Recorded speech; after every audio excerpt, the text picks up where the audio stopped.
पूर्ण पितृदोष कब आता है, राइट? पितृदोष के बहुत सारे प्रकार है। उसमें से कुछ मुख्य प्रकार जो हैं वो है चंद्र और सूर्य अगर राहु केतु के साथ में होते हैं तो पितृदोष बनता है। मतलब चंद्र राहु, चंद्र केतु, सूर्य राहु, सूर्य केतु, अगर ये 4 योग अगर पत्रिका में बने हुए हैं तो भी पितृदोष माना जाता है, पितृदोष लगता है जातक को। पूर्ण पितृदोष कब आता है कि चंद्र राहु या चंद्र केतु के एग्जैक्ट सामने समसप्तक 180 डिग्री अपार्ट अगर सूर्य राहु या सूर्य केतु है तो ये क्या होता है, पूर्ण पितृदोष आता है। ठीक है, पूर्ण पितृदोष जो है ये जब भी जातक की पत्रिका में आता है तो जातक का गत जन्म का संबंध पितरों से संबंधित उसने ऐसा अनिष्टकारी कोई ना कोई कर्म किया होता है जिसके कारण पूर्ण पितृदोष आता है। पूर्ण पितृदोष तब आता है कि जब जातक के जीवन में उसका बैलेंस खत्म हो जाता है, मतलब किसी न किसी चीज से वो पूरी तरह से वंचित रहता है। पितृदोष जब लगता है, मैंने पितृदोष को लेकर एक पॉडकास्ट किया था मनोज त्रिपाठी जी के साथ में, और हरिद्वार में जो नारायण शिला मंदिर है उस मंदिर के वो मुख्य हैं। तो अगर आपने वो पॉडकास्ट नहीं देखा है तो वो पॉडकास्ट जरूर देखिएगा, क्योंकि पितृदोष को लेकर डायरेक्ट उस व्यक्ति से आपको बहुत सारी चीजें सुनने के लिए मिलेंगी जो वहां पे प्रैक्टिकली जब रेमेडीज करने के लिए लोग जाते हैं तो कौन से प्रकार की चीजें लेके जाते हैं, राइट? अब यहाँ पे हम पूर्ण पितृदोष की बात करने वाले हैं। अब पूर्ण पितृदोष जब आता है पत्रिका में तो ये जातक गत जन्म में माता के साइड में या फिर पिता के साइड में ये पत्रिका को एनालिसिस किए बिना नहीं समझ में आ सकता है। तो दोनों की साइड में कहीं ना कहीं भयंकर रूप से कोई ना कोई कर्म बंधन किया हुआ है। अब कर्म बंधन मतलब क्या? अब देखिए, अगर जातक घर में ही कुछ ऐसा कर्म करें जिसके कारण बड़े बुजुर्ग नाराज हो जाएं, अगर हम प्रैक्टिकली अभी की लाइफ की बात करें, इस जन्म में हम जब बचपन से बड़े होते आ रहे हैं तो बचपन में माता पिता हमें बहुत सारी चीजें बचपन से ही सिखाते आ रहे हैं, राइट? कि ये करो, ये नहीं करो, संस्कार देते हैं। और अगर हम उन संस्कारों के विरुद्ध जाकर कोई कर्म करते हैं, मतलब कुछ गलती करते हैं, तो मम्मी पापा डांटते हैं, राइट? बट अगर सिर्फ गलती नहीं, हमसे कोई अपराध हो जाता है या कोई हमसे बड़ी गलती हो जाती है तो हमें उसके लिए मार भी पड़ती है और अच्छी खासी डांट भी मिलती है या फिर पनिशमेंट मिलती है। जैसे बचपन में हम अगर समय पे घर पे नहीं जाते हैं खेल कर तो मम्मी पापा कहीं ना कहीं किसी न किसी प्रकार से पनिश करते हैं कि भाई हमें याद रहे, जैसे खाना नहीं दिया या खाना लेट किया, XYZ, राइट? या हमें कोई वस्तु चाहिए और उस वस्तु के लिए कोई परिश्रम करने के लिए वो कहते हैं कि ये परिश्रम करो, उसका रिवॉर्ड में हमें वो चीज मिलेगी, है ना? तो ये एक पेरेंटहुड या चाइल्डहुड डेज में हम देखते हुए आते हैं, राइट?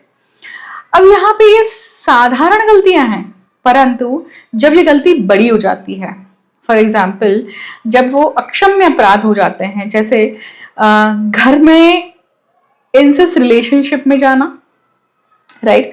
भाई और बहनों के बीच में या अपने ही परिवारजनों के बीच में लैंगिक संबंध करना, या फिर आप समझ लीजिए किसी के साथ में बहुत बुरा करना, मतलब उसको फंसाकर, घर के ही किसी व्यक्ति को फंसाकर उसका पैसा हड़पना, घर के ही किसी व्यक्ति घर के मेंबर के ही को फंसाकर, झूठ बोलकर या गुमराह करके उसकी प्रॉपर्टी ले लेना, उसका हक छीनना, ऐसे बहुत सारे कर्म हैं।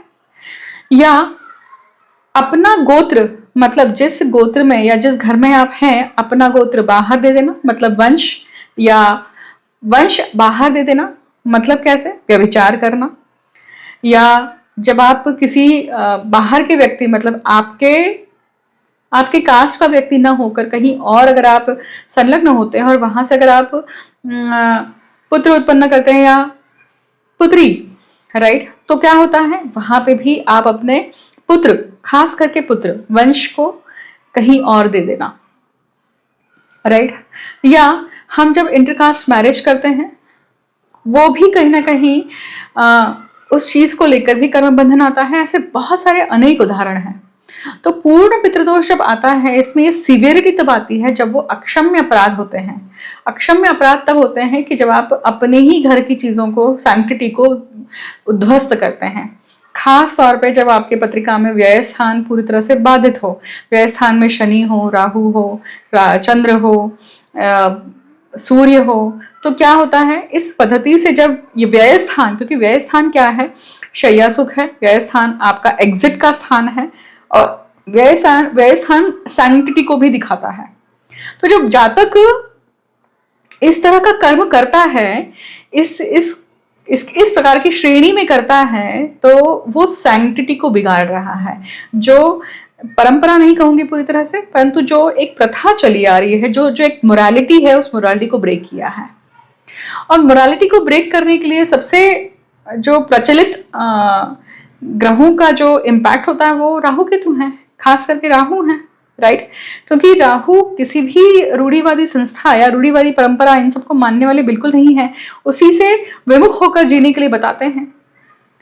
तो जातक अपने ही घर में जो रीति रिवाज चले आ रहे हैं, रिचुअल्स चले आ रहे हैं, उसका खंडन करता है, या अपने पितरों ने बताई हुई जो चीजें हैं, मतलब मान लीजिए किसी के घर में लक्ष्मी स्थापित करी है, आपके 3 पीढ़ी 4 पीढ़ी पहले अगर आपके पूर्वजों ने अपने खानदान में अच्छी लक्ष्मी रहे, मतलब लक्ष्मी का वास रहे, लक्ष्मी स्थापित होकर रहे, उसके लिए अगर कोई कर्म किया है, उसके लिए कोई साधना करी है या कोई तंत्र किया है, और उसे कंटिन्यू करने के लिए हर पीढ़ी को उस परंपरा को आगे लेकर जाना पड़ेगा। बहुत सारे ऐसे खानदान में ऐसी चीजें चलती हैं, देखिए।